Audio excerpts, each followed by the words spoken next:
আমি আজকে যদি ব্যবসায়িক জায়গায় যদি ভালো না থাকি, তাও আমি বাংলাদেশে কিছু করার চেষ্টা করবো। দেশের বাইরে যাওয়ার আমার ইচ্ছা নেই, ইচ্ছা ছিল না বা নেই, নাই এখনো। এটা কেন যাওয়া লাগবে কেন? আমার দেশে অন্য কেউ আসুক। এই ধরনের ভাবনায় আসে না, সাদা কালো পোস্টারে আপনি আরমান খানকে দেখা যাবে? না না না, আমি এত বড় কিছু না, ওনারা ভালো বলতে পারবে, ওটা যার যার ব্যাপার। আর শিল্পী কোনোদিন দুস্থ হয় না। শিল্পী শিল্পী, শিল্পীর আগে যে দুস্থ শব্দটা মানে জুড়ে দিয়ে যে কিছু একটা গিমিক একটা ওয়ার্ড চালু করে দেওয়া, এটাও খুব একটা পছন্দ না আমার শব্দটা। শিল্পী শিল্পী আমার নামে বড় একটা নিউজ করলা, এটা করলা সেটা করলা, এইটা আমার প্রাপ্তি ছিল না। আমার প্রাপ্তি ছিল যে তুমি আমার পারিশ্রমিকটা আর একটু ঠিকঠাক করে দাও, তুমি আমার সম্মানটা একটু ঠিকঠাক করে দাও, আমার সিস্টেমটাকে ঠিকঠাক করে দাও। আমার সিস্টেমটা তো ঠিকঠাক করতে পারিনি আমরা, এটা আমি নিজেও এটার সাথে দায় এড়াতে পারবো না। আমরা তো সিস্টেমটা ঠিকঠাক করতে পারিনি।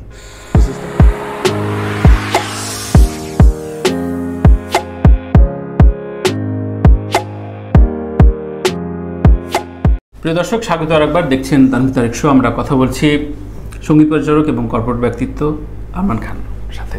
আরমান ভাই, অতি সম্প্রতি আপনার নিশ্চয়ই চোখ হারায়নি, কারণ হোটেল ম্যানেজমেন্ট বলি বা হোটেল বিজনেস বলি ঢাকা শহরে বাড়ছেই। এটার একটা বড় একটা ডিজাস্টার গেল, এটা অনিয়ম গেল। গতকালকের রিপোর্ট হচ্ছে মাত্র 134টা হোটেলের অনুমোদন, সঠিক অনুমোদন আছে। এটার রেশিও 10 গুণের চাইতেও বেশি যেগুলো বিলং করেছে, মানে অনুমোদনহীন। আপনি খুব সুসংগঠিত একটা 5 স্টার মানের রিসোর্টের দায়িত্বে রয়েছেন। অনেক অ্যাসোসিয়েশন বলছে যে আমরা ঠিকঠাক মতো নিয়মকানুন মতো আনছি, কিন্তু ওদের ভেতরে গলদ রয়েছে। কিন্তু চাইলে কি নীতি নৈতিকতা রেখে কাজ করা যায় কিনা? অবশ্যই যায়, 100% যায়। যেভাবে সরকারের থেকে যেসব আইনগুলো করা আছে, আইনের প্রতি শ্রদ্ধাশীল থেকে অবশ্যই করা যায়। যেমন আমাদের গ্র্যান্ড সুলতান ট্যুরিজম গলফে কিন্তু আগে এটা কিন্তু মানে 5 স্টার রেটিংয়ে আসতে ছিল না, মানে আসছিল না আর কি। আচ্ছা, আমাদের বাংলাদেশের প্রথমে একটা নীতিমালা ছিল যে 200 রুমের নিচে হলে 5 স্টার হবে না। বাট আমি তৎকালীন সময় আমাদের রাশেদ খান মেনন সাহেব, উনি পর্যটন মন্ত্রী ছিলেন, উনি এসেছিলেন গ্র্যান্ড সুলতানে, জাস্ট একটা কাজে এসেছিলেন, প্লাস একটু ঘুরেও গেছেন মানে ফ্যামিলি নিয়ে। উনি থেকে আমাদের চেয়ারম্যান সাহেবের সাথে কথা বলে সব কিছু মিলে বললেন যে আপনাদের এটা 5 স্টার হোটেল কেন, আমি মানে কেন এটা 5 স্টার হোটেল না? আচ্ছা, তা আমরা বললাম যে আসলে তো এটা তো নীতিমালাতেই আছে 200 রুম হতে হয়। তখন উনি বললেন যে না, আমি গেজেট আকারে এটা নতুন আইন করে দিব, কারণ গ্র্যান্ড সুলতান যে সার্ভিসটা দিয়েছে, সো এটার জন্য আমাকে 5 স্টার দিতে হবে। পরে উনি কিন্তু গেজেট আকারটা চেঞ্জ করেছেন। সো আমরা যেমন গ্র্যান্ড সুলতান, আমরা আইনের প্রতি যথেষ্ট শ্রদ্ধাশীল এবং যেগুলো মেনটেন করতে হয়, কাগজপত্র যা যা কিছু আছে সবসময় আমাদের আপ টু ডেট থাকে, করতে হয়, বা অসুবিধা নাই তো। না, সরকারকে সঠিক সঠিক ট্যাক্স দিয়ে সব কিছু করে তো করা সম্ভব, তো আমরা তো করেছি। গ্র্যান্ড সুলতান ম্যানেজমেন্ট এটা প্রমাণ করেছে। আমাদের পর্যটন শিল্প নিয়ে অনেক রকম কথা হয় বাংলাদেশে। এখন অবধি সেইভাবে বিদেশি ট্যুরিস্ট আনার ক্ষেত্রে খুব বেশি কৌতূহল বা উদ্যোগ নাই। কক্সবাজার নিয়ে অনেক আলোচনা হয়, বা আমাদের ট্যুরিস্ট স্পট সিলেট বলি, রাঙামাটি বলি, এগুলো আসলে সত্যিকার অর্থে বিদেশি ট্যুরিস্ট 2-4টা ভ্লগার ছাড়া র্যান্ডম বিদেশি ট্যুরিস্ট আসে না কেন আপনার? এগুলো অনেকগুলো কারণ থাকতে পারে। বেসিক যদি আপনি সংক্ষেপে যদি আজকে, সবচেয়ে বড় কথা হচ্ছে আমাদের ঢাকা সিলেট হাইওয়েটা, এটা কাজ চলতেছে। যেমন ঢাকা কক্সবাজার তো এখন অনেকটা সহজ হয়ে গেছে ট্রেনের কারণে। আমাদের এই যোগাযোগ ব্যবস্থাটা আরো ইজি করে দিতে হবে, মানে এক জেলা থেকে আরেক জেলায় যাওয়ার এই যে ট্রান্সপোর্টের যে যোগাযোগ ব্যবস্থাটা, যেটা চলাফেরা, এটাকে একটু ইজি করতে হবে। আর ট্যুরিস্ট স্পটগুলোতে সরকার যদি আর একটু নজর দেয়, দিচ্ছে ইদানিং দিচ্ছে, যেমন ট্যুরিস্ট পুলিশ একটা কমিউনিটি এসছে, এটা ভালো হয়েছে। হাইওয়ে পুলিশও নতুন জন্য হয়েছে, এগুলো ভালো হয়েছে গত 10-12 বছর 15 বছরের মধ্যে। আর একটু নজর দেওয়া দরকার সরকারের। আর একটু যদি নজর দেওয়া, আমার মনে হয় এই পর্যটন খাত থেকে বাংলাদেশে অনেক বৈদেশিক মুদ্রা আসবে, বিশাল আসবে। যেমন আমাদের গ্র্যান্ড সুলতানেরই খুব কাছে, আমি একদম প্রসঙ্গক্রমে বলি, শ্রীমঙ্গলের কাছে হচ্ছে শমশেরনগর একটা জায়গা আছে, শমশেরনগর এয়ারপোর্ট। এটা সেকেন্ড ওয়ার্ল্ড ওয়ারের সময় এটা তোমার ইয়ে ছিল, মানে ওপেন ছিল। এখন এটা অনেকদিন ধরে ডিসেবল। তো শমশেরনগর এয়ারপোর্টটা যদি চালু করে দেয়, তো শমশেরনগর থেকে তোমার শ্রীমঙ্গল আসতে লাগে 40 মিনিটস ড্রাইভ, 40 মিনিট। তো প্লেনে করে যে কেউ শ্রীমঙ্গল এই শমশেরনগর চলে গেল। ওইখান থেকে শুধু গ্র্যান্ড সুলতান না, গ্র্যান্ড সুলতানকে ঘিরে কিন্তু এখন শ্রীমঙ্গলের চারপাশে প্রচুর রিসোর্ট হয়েছে, অনেক রিসোর্ট, অনেক, এবং আরো বাড়বে। তো পর্যটনের বিশাল সম্ভাবনা বাংলাদেশে। এবং কক্সবাজার বিচটা যদি আর একটু আমরা একটু অর্গানাইজ করা, এটা বাংলাদেশিদের ভিতরে ঘোরার প্রবণতা প্রচুর বেড়েছে। আচ্ছা, এই দেশের মানুষ তো মজার মানুষ, তো গান শোনে, মুভি দেখে, ঘোরে ফেরে, খায় দায়, এতগুলা মাল্টিকালচারাল জাতি তো আমি জানি না আর কোথাও আছে মানে না। ভেতরে যত দুঃখ বিষাদ থাকুক না কেন, না, মোহাম্মদ খুব এনজয় করে, এই দেশের মানুষ তো খুব এনজয় করে।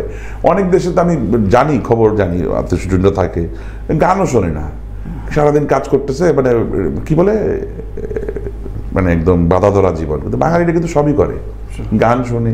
আপনি বিদেশ চলে গেলেন না কেন? না, বিদেশ আমাকে টানে না। কেন? আপনি দুটা কারণ বলেন। আপনার অনেক কলিগ ভাই ব্রাদার গিয়েছে। বিদেশ টানে না, প্রথমত হচ্ছে বাংলাদেশটা টানে হচ্ছে আমার চাচা, উনি একজন মুক্তিযোদ্ধা ছিলেন, দুই চাচা, আসল খান এবং লিয়াকত আলী খান খোকা, দুইজনই পরকালে চলে গেছেন। ওনারা মুক্তিযোদ্ধা ছিলেন। ছোটবেলা থেকেই মানে বাসায় একটা দেশাত্মবোধক চেতনা ছিল। যদিও দেশের গান আমার আব্বার খুব একটা সুর করা হয়নি চলচ্চিত্রে গান করার কারণে, কিন্তু দেশপ্রেম ব্যাপারটা আমাদের ছোটবেলা থেকে বাসাতে একটা চর্চা হইতো। তো ওইটার রেশ আমার মধ্যে রয়ে গেছে। আর একটা কথা হচ্ছে বাংলাদেশের মানুষ বাংলাদেশি চলে থাকবো, বাংলাদেশি নাকি আপনি আপনার ব্যবসায়িক জায়গায় খুব ভালো আছেন বলে সেই? না না না না, তানভীর, আমি আজকে যদি ব্যবসায়িক জায়গায় যদি ভালো না থাকি, তাও আমি বাংলাদেশি কিছু করার চেষ্টা করবো। ও দেশের বাইরে যাওয়ার আমার ইচ্ছা নেই, ইচ্ছে ছিল না বা নেই? নাই এখনো। এটা কেন যাওয়া লাগবে কেন? আমার দেশে অন্য কেউ আসুক, আমি যাবো কেন? চমৎকার, আমি স্টেটমেন্টটা একটু নিলাম এই জন্য। না, আমাদের দেশে আসবে। আমি বাংলাদেশি। এত লক্ষ লক্ষ শহীদের রক্তের বিনিময়ে দেশ স্বাধীন করা হয়েছে কি অন্য দেশে গিয়ে থাকার জন্য নাকি? ওইটা দরকার নেই, আমি দেশেই থাকবো। এর আগে বলেছেন যে আপনি যেই কাজটি করছেন এবং মিউজিক কম্পোজার, দুটো প্রায় সিমিলার সত্যিকার অর্থে, যে রিক্রিয়েশনের জায়গা এবং বিনোদন দেবার জায়গা। কিন্তু আপনার ব্যক্তিগত বিনোদনটা কি? আপনি অবসরে কি করেন? অবসরে মাঝে মাঝে কিবোর্ড বাজাই, একটু রুবে একটা কিবোর্ড আছে, একটু গ্র্যান্ড সুলতানের একটা গ্র্যান্ড পিয়ানো আছে, সেটা মাঝে মাঝে ভিডিও দেখি, একটু মাঝে মাঝে একটু বাজাই, এটা ভালো লাগে। আর খেলা দেখি, cricket, sports loving person. Cricket দেখলাম, ফুটবল দেখলাম, তো একদম রেগুলার আপ টু ডেটেড, মানে ইংলিশ প্রিমিয়ার লিগ, বুন্দেশলিগা, একদম একদম। তুমি জিজ্ঞাসা করো এখন টেবিলের টপে কোনটা কে আছে, আমি তোমার মুখস্থ বলে দিতে পারবো। আমার কাজই এটা। মানে স্পোর্টস আমি ছোটবেলা থেকে খুব পছন্দ করি। বাংলাদেশ শিল্পীদের ভেতরে এক ধরনের প্রবণতা হয়েছে গত 10-15 বছর ধরে, সেটা হচ্ছে সাংসদ হওয়া বা একটা জায়গায় যার যার ব্যাপার। এটা আপনি এটা কি শিল্পী, যার যার ব্যাপার। আপনি আপনার জায়গা থেকে কি এই ধরনের ভাবনায় আসে কি? সাদা কালো পোস্টারে আপনি আরমান খানকে দেখা যাবে? না না না, আমি এত বড় কিছু না, ওনারা ভালো বলতে হবে, ওটা যার যার ব্যাপার।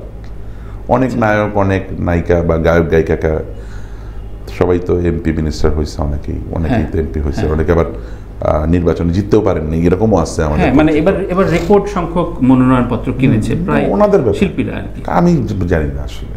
আচ্ছা, আমার মধ্যে এই ধরনের চিন্তা ভাবনা নেই। আচ্ছা, শিল্পীরা দুস্থ হয়ে যায়, মাননীয় প্রধানমন্ত্রীর কাছে হাত পাতেন বা যেতে হয়, যাতে বাধ্য হয়।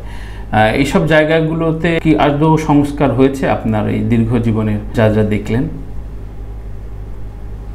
তো এটা তো দুই রকম উত্তর দিতে হবে।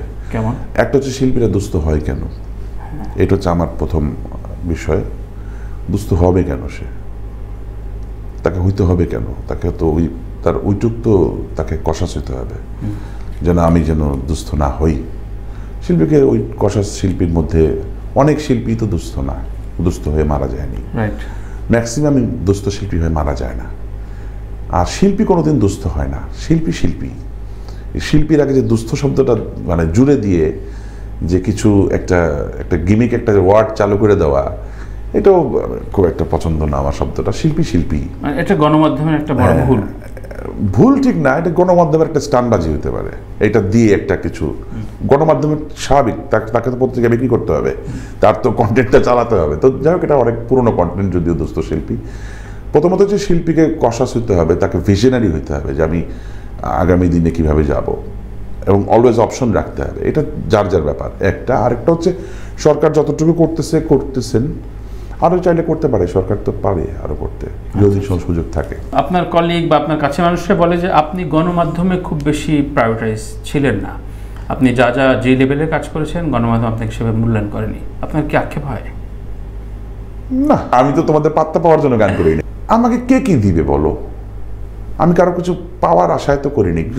হ্যাঁ, যেটুকু পাওয়া আশা করছিলাম ওইটি তো দিতে পারলো না কেউ।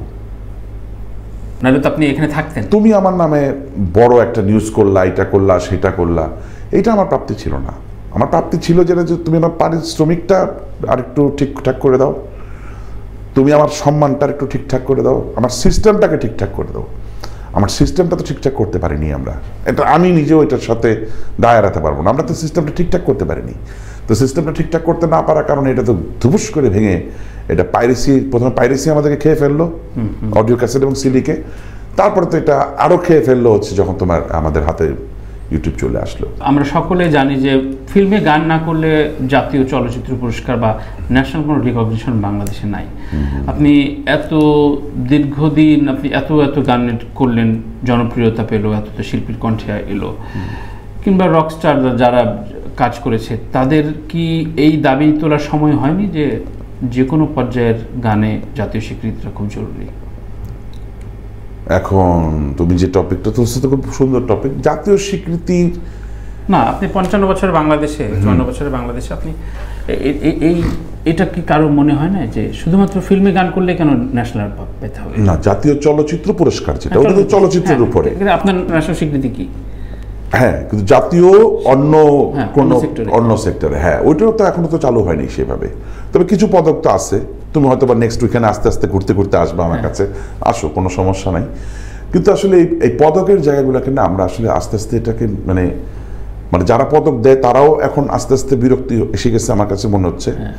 আর পদক নেওয়ারও তো একটা বাণিজ্য আছে, এটা তার বলার অপেক্ষা রাখে না। এটা আজকের বাণিজ্য না, এটা বহুত আগের বাণিজ্য। তো সব কিছু মিলে জিনিসটা আসলে নষ্টই তো হয়ে গেছে।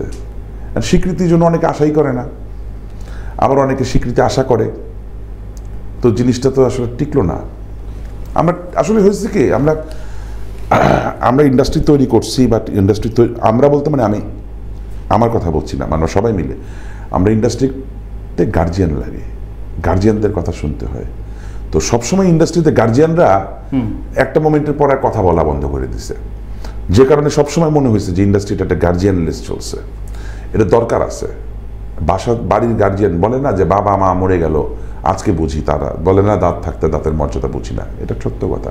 গার্জিয়ানগুলো যদি থাকতো না খুব ভালো হতো। গার্জিয়ানরাও আবার হয়তো একবার দুবার বলছে, পরে দেখছে যে কেউ কিছু আমাদের কথা শোনে না, রক্ত গরম, তারাও মানিজ্যতার খাতিরে সরে গেছে, এরকম হতে পারে।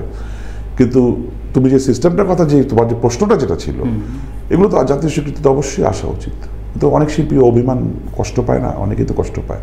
আবার স্বীকৃতি যে দিবে, কে এটা জাজ করবে, সেটাও তো খুব বড় একটা বিষয়। কিন্তু ওইটার প্রতিও তো শ্রদ্ধা অনেকে কমে গেছে। রাইট, এটা নিয়ে ফেসবুকে লেখেও প্রীত মাহমুদ সহ অনেকেই অনেক রকম কথা লিখেছে। এগুলো নিয়ে আপনি কি বিব্রত, লজ্জিত নাকি? এটা তো ওনাদের মানসিক বা ওনাদের ব্যক্তিগত চিন্তা ভাবনা। আচ্ছা, প্রিন্স ভাইয়ের চিন্তা ভাবনা, প্রিন্স ভাইয়ের জায়গায়, সুব্রতার জায়গায়, দুজনে আমার কাছের মানুষ, খুবই পছন্দ করি আমি। উভয়ের প্রতি আমার অসুস্থ সম্মান থাকবে সবসময়। ওনাদের ব্যক্তিগত ব্যাপার, ওনারা কি ফিল করছে। এখন আমিও তো কিছুটা কিছু ফিল করতে পারি, কিন্তু আমি তো ফেসবুকেও লিখি নাই, গণমাধ্যমে বলিনি, বলবো না। কথা কম বলেই ভালো আমার মনে হয়। তোমার জায়গায় তুমি থাকো, তোমার কাজটা তুমি করো। আচ্ছা, কে কি